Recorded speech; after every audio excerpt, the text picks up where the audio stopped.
नाज़रीन, अब तक के तकरीबन तमाम प्रोग्राम्स में लोड शेडिंग का जिक्र पूरी आबोताब के साथ होता रहा है और आज का 100वां प्रोग्राम भी इससे महरूम नहीं है।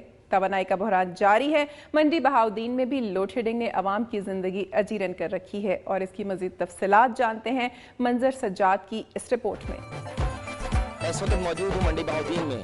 यहाँ गर्मी के साथ साथ लोड शेडिंग ने इसकी शिद्दत में पहले की निस्बत इजाफा कर दिया है। मौसम गर्मा वैसे भी सख्त मौसम तस्वर किया जाता है, लेकिन वक्त से कबल ही इसकी शिद्दत में काफ़ी ज़्यादा इजाफा हो गया है। यही वजह है कि एक तरफ बाज़ारों में लोगों का रश काफ़ी कम हो गया है, तो दूसरी जानब गलियां और सड़कें काफ़ी सुनसान दिखाई देती हैं। लेकिन इस शिद्दत ने लोगों के मामलात ज़िंदगी और कारोबारी हलकों के कारोबार पर मनफी असर डाला है। इसके साथ ही बिजली की तवील गैर-एलानिया लोड शेडिंग ने लोगों की ज़िंदगी को अजीरन बना दिया है। कारोबारी हलके और दुकानदार हाथ पर हाथ रख कर बैठे हुए हैं और आम लोग बिजली की बंदिश की वजह से घरों से निकलकर दरख्तों के नीचे बैठकर वक्त गुजारने पर मजबूर हैं, जबकि मजदूर और मेहनतकश तबका बिजली की बंदिश की बिना पर रात को चैन की नींद ना सोने की वजह से दिन को रेड़ियां, रक्शे और टांगों पर नींद पूरी करने पर मजबूर है। सख्त गर्मी में 24 घंटे में से 16 से 20 घंटे बिजली बंद होने की वजह से नींद पूरी न होने लोगों की अक्सरियत चिड़चिड़ाहट का शिकार हो चुकी है, जो जहनी इंतशार और इज़्तिराब की कैफियत को जाहिर करता है और हर फर्द हुकूमत के खिलाफ सरापा एहतजाज है, जो हुकूमत वक्त के लिए लम्हा फिक्रिया है। लोगों को शदीद ज़हनी इज़्तिराब से बचाने के लिए जरूरी है कि महकमा वापडा अपने लोड शेडिंग के शेड्यूल पर अमल दरामद कराए। कैमरामैन मोहम्मद अवैस के साथ मंजर सज्जाद, दुनिया न्यूज़, मंडी बहाउद्दीन। और नाज़रीन, सुबह पंजाब के बाद अब बारी है मरग़ज़ारों की सरजमीन गिलगित बल्तिस्तान की और आज के 100वें प्रोग्राम की मुनासबत से गिलगित बल्तिस्तान से खुसूसी रिपोर्ट ग्लोबल वार्मिंग के हवाले से मौसूल हुई है। आइए देखते हैं। कुर्रे अर्ज़ के हिद्दत में इजाफे के साथ दुनिया के बुलंद पहाड़ी सिलसिलों कराकोरम, हिमालय और हिंदुकश के अजीम ग्लेशियर्स अपनी वजूद के जंग लड़ने पर मजबूर है।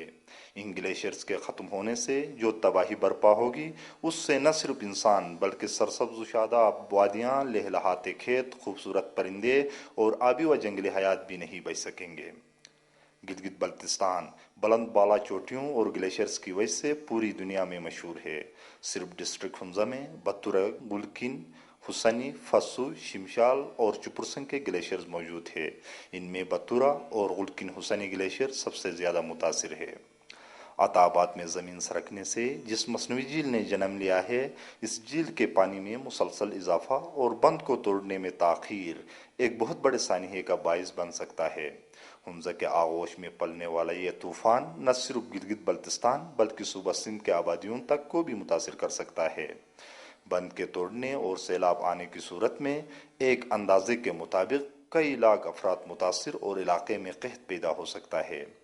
कई लाख कनाल अराजी और रिहायशी मकानात ज़ेर आब आ सकते हैं। गिलगित बल्तिस्तान में मौजूद पुलों और शाहराह रेशम को भी इस सैलाब से नहीं बचाया जा सकता।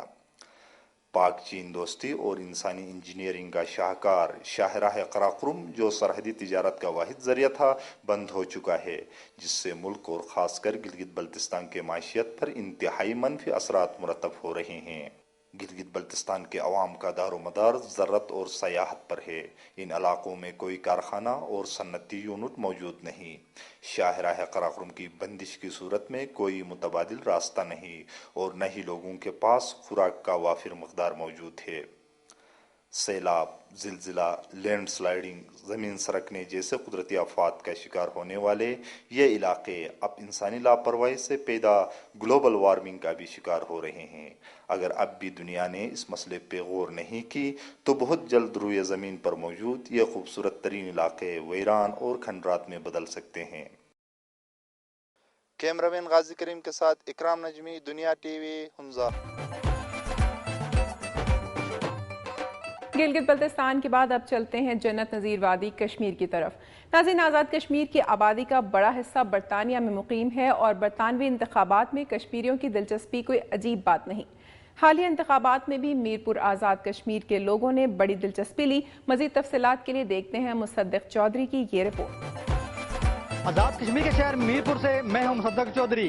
यहाँ के रहने वालों की एक बड़ी तादाद बरतानिया में मुकीम है, जिन्होंने हालिया होने वाले इंतखाबात में अपना हक राय दही استعمال کیا۔ آزاد کشمیر کے ضلع میرپور کی 60% سے زائد آبادی برطانیہ میں مقیم ہونے کی وجہ سے میرپور کے لوگوں کی حالیہ ہونے والے برطانوی انتخابات میں زبردست دلچسپی رہی۔ پاکستان اور بالخصوص ضلع میرپور سے تعلق رکھنے والے برطانوی شہریوں کی اکثریت ایک طویل عرصہ سے نہ صرف لیبر پارٹی کے ساتھ ہیں بلکہ میرپور سے تعلق رکھنے والے افراد کی ایک بڑی تعداد لیبر پارٹی کے ٹکٹ پر الیکشن میں بھی حصہ لیتے رہے ہیں۔ میرپور کے شہری اس مرتبہ بھی پر امید تھے کہ لیبر پارٹی الیکشن میں واضح اکثریت حاصل کرتے ہوئے ایک مرتبہ پھر برطانیہ میں حکومت بنائے گی اور ضلع میرپور سے تعلق رکھنے والے لیبر پارٹی کے حمایت یافتہ افراد بھی بڑی تعداد میں کامیاب ہو کر برطانوی پارلیمنٹ میں مسئلہ کشمیر کے حل اور دن بہ دن بڑھتی ہوئی امیگریشن رول کی دشواریوں کو کم کرنے کے لیے اپنا اہم رول ادا کریں گے۔ مگر ان کی یہ خوشی اس وقت مان پڑ چکی ہے کیونکہ برطانوی انتخابات میں لیبر پارٹی کے بجائے کنزرویٹو پارٹی 306 نشستیں لے کر آئندہ مخلوط گورنمنٹ بنانے کے لیے سرگرم ہے۔ سخت ترین امیگریشن دشواریوں کا بھی سامنا کرنا پڑ سکتا ہے۔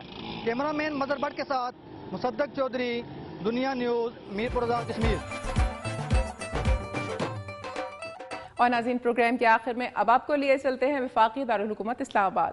ناظرین، اپنے مطالبات کے حق میں احتجاج کے لیے سیاسی جماعتیں ہوں یا ٹریڈ یونینز سبھی پریس کلب کو ترجیح دیتی ہیں تاکہ ان کے مسائل اور احتجاج کو کوریج مل سکے۔ اسلام آباد کا نیشنل پریس کلب بھی انہی مقامات میں شامل ہے جہاں پورا سال ہی احتجاجی مظاہرے ہوتے رہتے ہیں۔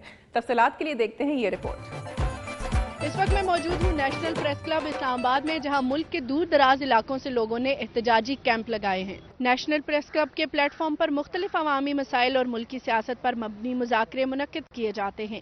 یہاں اسلام آباد کے ہر ادارے سے تعلق رکھنے والے صحافیوں کے علاوہ متعدد سیاسی لیڈر اور کارکنان کا مسلسل آنا جانا رہتا ہے۔ شاید یہی وجہ ہے کہ ملک کے ہر کونے سے سائل اپنی درخواستیں لیے پریس کلب کا رخ کرتے ہیں۔ اس پریس کلب کے سامنے سال کے 12 مہینے احتجاجی مظاہرے جاری رہتے ہیں اور کئی دکھیارے یہی کیمپ لگائے اس گھڑی کا انتظار کرتے ہیں جب ان کی آواز متعلقہ حکام تک پہنچے گی۔ ملک کے دور دراز علاقوں سے آنے والے لوگ اس امید پر کئی مہینے گزار دیتے ہیں کہ یہاں آنے والے سیاستدان، حکومتی اہلکار اور صحافی ان کے مسائل سے آگاہ ہو کر شاید ان کی کچھ مدد کر سکیں۔ ان کیمپوں میں موجود لوگوں کو امید ہے کہ ان کے مسائل حل ہو جائیں گے، لیکن زیادہ تر امیدیں انہی کیمپوں میں دم توڑ جاتی ہیں۔ کیمرہ مین عثمان چیمہ کے ساتھ سعدیہ عباسی، دنیا نیوز، اسلام آباد۔ ناظرین، آج کا پروگرام یقیناً آپ کو پسند آیا ہوگا۔ ہماری ٹیم کی کوشش رہی ہے کہ جس طرح آج 100 پروگرامز کا ہدف حاصل کیا ہے، بالکل اسی طرح سے اس سلسلے کو جاری رکھتے ہوئے عوامی مسائل کو زیادہ سے زیادہ جگہ دی جائے اور دور دراز علاقوں میں مقیم عوام کو درپیش مشکلات کو ارباب اختیار کے سامنے لایا جائے۔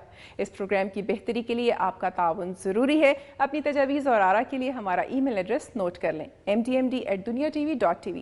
آج کے لیے بس اتنا ہی، کیونکہ پروگرام کا وقت ختم ہونے کو ہے۔ پھر حاضر ہوں گے دلچسپ معلوماتی رپورٹس اور عوامی مسائل کی نشاندہی کرتی رپورٹس کے ساتھ۔ اپنی میزبان امینہ خان اور میری دھرتی میری دنیا کی ٹیم کو اجازت دیجیے۔ اپنا بہت خیال رکھیے گا۔ اللہ حافظ۔